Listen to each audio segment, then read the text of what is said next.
Welcome back to Hopeful Horizon, where stories come to life with powerful messages of unity, resilience, and change. Today, we bring you a compelling story about justice, pride, and the unforeseen power of karma. It's a tale of an arrogant politician, full of prejudice, who makes the mistake of insulting the very person meant to protect him. Little does he know, karma has a way of coming around when least expected. Stay with us as we explore how a proud black officer rises above hate, and how the politician's world unravels in ways he could never have imagined. If you love stories that challenge perceptions and reveal life's unexpected turns, be sure to comment below and let us know where you're listening from. Don't forget to subscribe and hit the bell so you never miss an inspiring story here on Hopeful Horizon. The small city of Brookhaven bustled with a sense of normalcy on the surface, but beneath its calm facade, tensions simmered. The town was gearing up for its biggest political event of the year, Mayor James Cartwright's re-election campaign. Mayor Cartwright, a man in his late 50s with slicked back graying hair, was a well-known figure in Brookhaven politics. Charismatic, wealthy, and undeniably arrogant, Cartwright had built his career on divisive tactics and dog whistle politics, often stoking fear and playing on old prejudices to maintain power. Today was no different.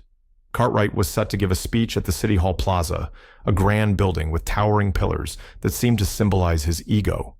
His reputation as a hardliner against unnecessary police reform had alienated him from the local police department, especially with the black officers who had been fighting for better community relations. Officer Terrence Daniels, a young black man in his mid-30s, was stationed at City Hall to provide security for the event. Terrence was everything Cartwright wasn't: calm, composed, and committed to justice. Standing tall in his uniform with broad shoulders and a commanding presence, Terrence took his job seriously. But today was different. Today he had a strange feeling, as if a storm was brewing. As Terrence scanned the crowd, he saw Mayor Cartwright's luxury black car pull up. The doors opened, and the mayor stepped out, adjusting his expensive suit. He was followed by a handful of aides, his smirk evident as he walked towards the steps of City Hall. Terrence's jaw tightened.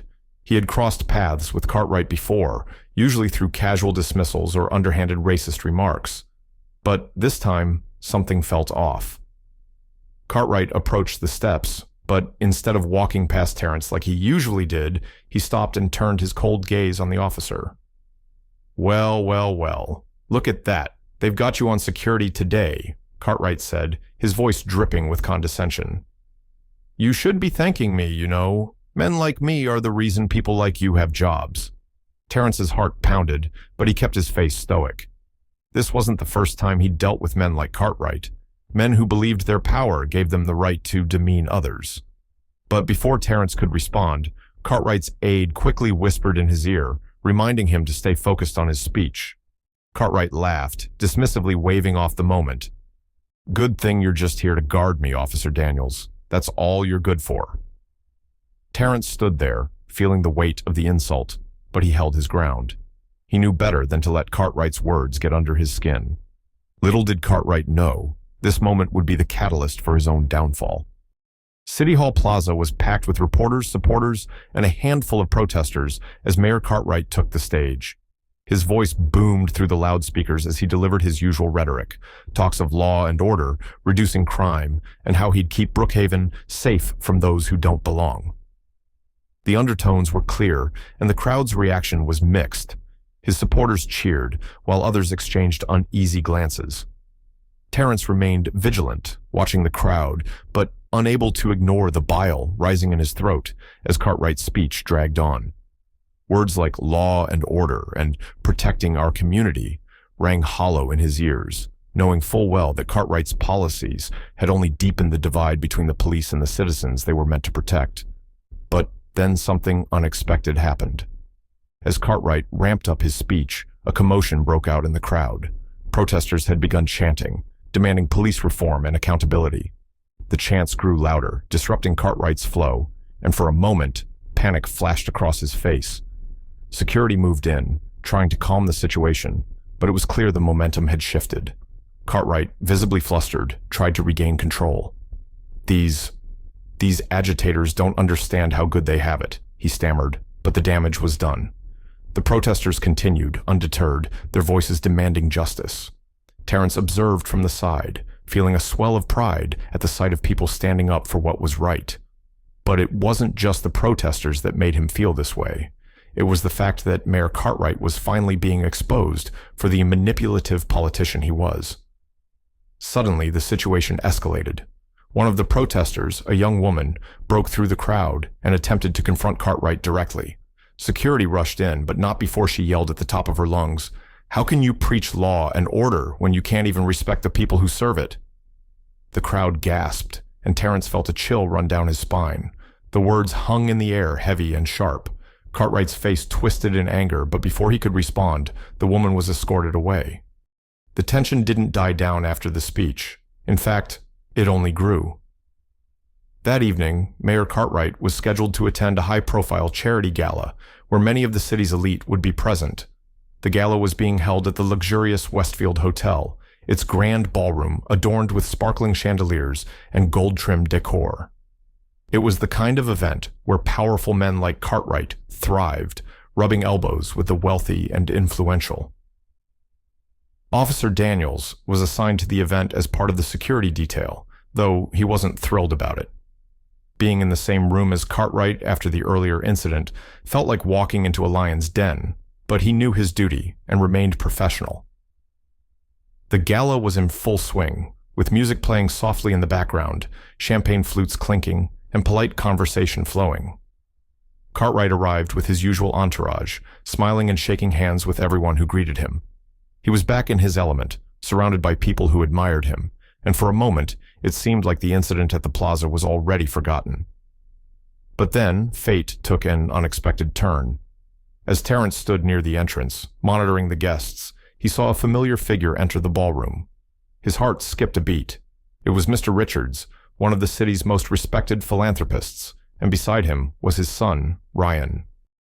Mr. Richards, the revered philanthropist, who had long been known for his contributions to both the city and its marginalized communities, walked into the ballroom with an air of quiet confidence. He had a gentle demeanor, despite his vast influence. His presence at any event commanded respect. But it wasn't just his presence that caught the eye of many, it was the man standing beside him, his son, Ryan Richards, in full military dress uniform. Ryan was a war hero, having recently returned from his second deployment overseas. He was known for his valor and humility, a stark contrast to the arrogance that filled the room. And while Ryan's military accolades were impressive, what made this moment significant was the fact that Ryan was the same young soldier who had stood up for Leah on the bus weeks ago. Little did anyone know, Ryan and Officer Terence Daniels had become fast friends after the incident, bonded by their shared values of justice and integrity. As the two men entered the gala, they were met with nods of admiration and applause, especially from those aware of Ryan's service. Terence, still standing by the entrance, watched them closely, a faint smile tugging at the corner of his mouth. He had met Ryan a few times before and knew the kind of man he was: honorable, humble, and fiercely protective of those who couldn't protect themselves. The evening progressed, and as fate would have it, Ryan and his father found themselves face to face with none other than Mayor Cartwright.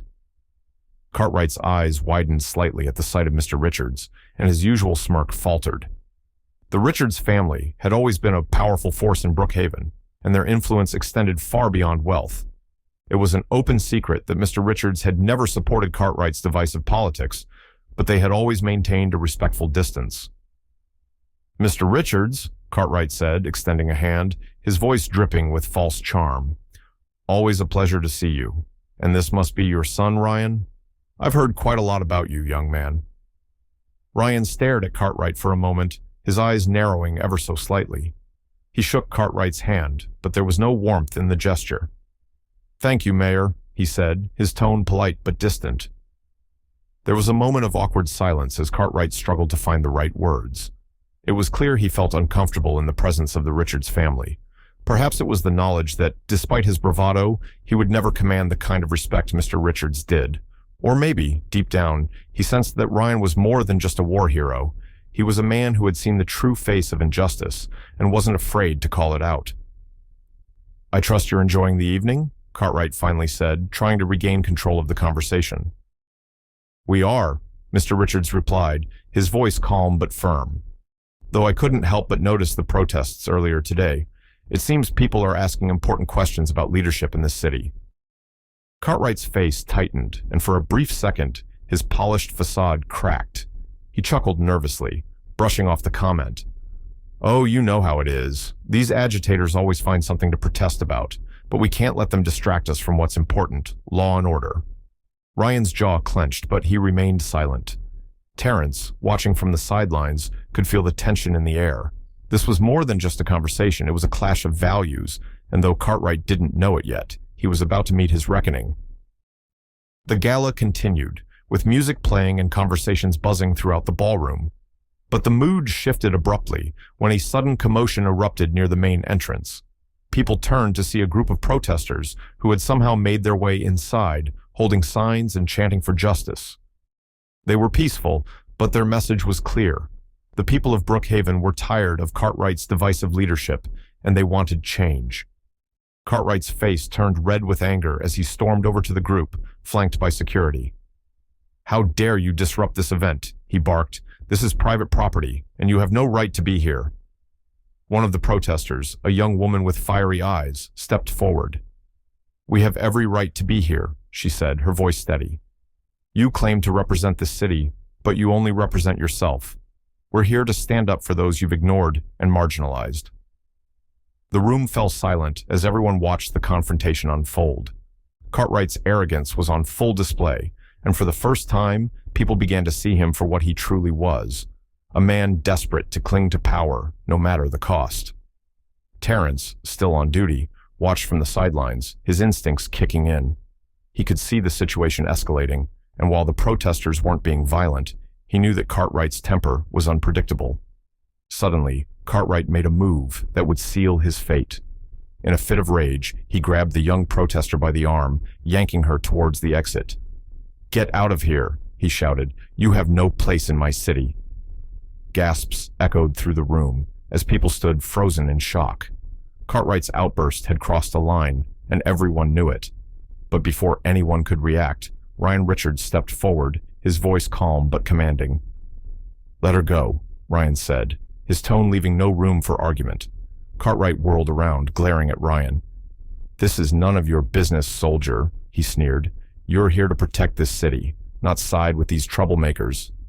Ryan's eyes flashed with anger, but he remained composed. "My job is to protect the people, all the people, and that includes her." For a moment, it seemed like Cartwright would push back, but something in Ryan's unwavering gaze made him hesitate. Slowly, Cartwright released his grip on the protester, who quickly moved to join her group. The room was silent as the tension hung heavy in the air. Cartwright's face was pale, his hands shaking slightly. He had never been publicly challenged like this before, especially not by someone like Ryan Richards. And in that moment, everyone in the room knew that the balance of power had shifted. The fallout from the gala was swift and brutal. News of Cartwright's outburst spread like wildfire, with headlines condemning his actions and calling for his resignation. Videos of the incident went viral, showing the mayor grabbing the protester and Ryan stepping in to defend her. The public was outraged, and the political elite of Brookhaven quickly distanced themselves from Cartwright. But the real blow came when Mr. Richards made a public statement condemning the mayor's behavior. In a press conference, he stood beside Ryan, praising his son for standing up for what was right and calling for new leadership in the city. "Brookhaven deserves better," Mr. Richards said, his voice steady. "We need leaders who respect all citizens, not just those who share their views. My son has shown what it means to be a true protector of the people, and I'm proud to stand by him." Cartwright's career was over. Within days, he was forced to resign, his reputation in ruins.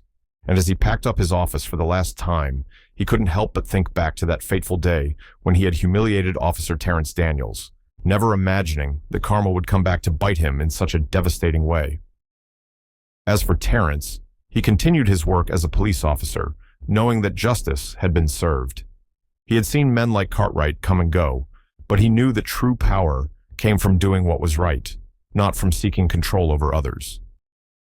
Months had passed since the downfall of Mayor Cartwright, and Brookhaven had begun to heal. The protests that had once filled the streets with anger and frustration had evolved into peaceful community gatherings. People were coming together in ways they hadn't before, united by a desire for change, justice, and understanding. The city, once divided by racial and political tensions, was slowly becoming a symbol of resilience and unity. Officer Terrence Daniels had become a local hero, though he never sought the spotlight. His courage, integrity, and refusal to back down had made him a respected figure in the community. He continued his work, patrolling the streets with a renewed sense of purpose, knowing that his actions had made a difference. He also mentored young officers, teaching them that true leadership wasn't about power or control, but about protecting the people they served, no matter who they were. As for Ryan Richards, his life had taken an unexpected turn. After the incident at the gala, he was offered a role in public service, not as a politician, but as an advocate for veterans and marginalized communities. His father, Mr. Richards, encouraged him to take the position, knowing that Ryan's integrity and compassion could spark lasting change. Reluctantly, Ryan agreed, and soon he found himself working alongside activists and city leaders, pushing for reforms that would benefit everyone, not just the privileged few. But what of Mayor Cartwright? After his resignation, he had retreated from the public eye, his career in ruins, and his reputation forever tainted. He moved to a small town far away from Brookhaven, where he tried to start over.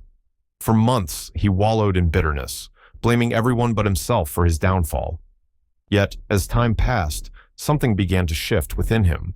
The public disgrace had forced him to confront his own flaws, and slowly, Cartwright realized that his arrogance and prejudices had been his undoing. One afternoon, as he sat in a cafe far from the political circles he once dominated, Cartwright saw a familiar face.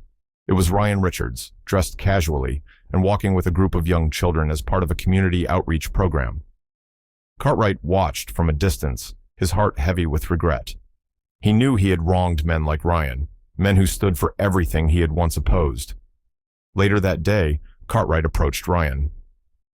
"I don't expect forgiveness," he said quietly, "but I need you to know that I was wrong. About everything." Ryan looked at him for a long moment, his expression unreadable. "People can change," Ryan said simply, "but it's not about what you say. It's about what you do, moving forward." Cartwright nodded, his face etched with humility.